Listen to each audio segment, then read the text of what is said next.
Captiva'ni Porsche'ni bilan Shuttle. Aka bu motorni ochib olgansiz, o'zi bunga nima bo'lyapti? Bu mashinamizga kolsat bo'lyapti.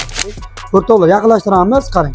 Bu qirilib ushlab qolgan kolsalari, Motor qisib qolgan. qisib qolgan, kompressor bo'lmagan holatlari, bu kolsalar unda bo'lib yayrab yuradigan holatlar.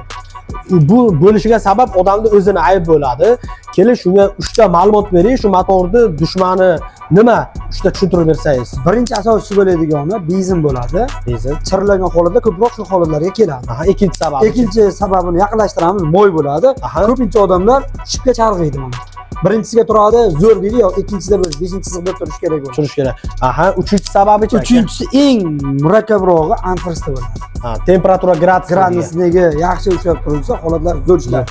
Aka, bunga hozir necha pul ketyapti shu motoriga? 2.200.000 so'm kolsat holatiga ketayotgan Zapchastga. Zapchastning o'ziga. Bo'ldi, tushunarli. O'rtoqlar, bu ma'lumotni ko'rdinglar. Agar shunaqa 3 ta foydali ma'lumot berdik, agar qolib ketgan bo'lsa, kommentariyaga chiroyli qilib yozing. Buni ko'p obunachilarimiz ko'radi, begona insonlar ham ko'radi. Manfaatli bo'lib qolsin bu video. O'rtoqlar, bu videoni Captiva'si bor, qanaqa mashina bor do'stingizga yuborib qo'ying. Shunaqa foydali ma'lumotlar yo'qotmaslik uchun o'zimizga obuna bo'lib qo'ying.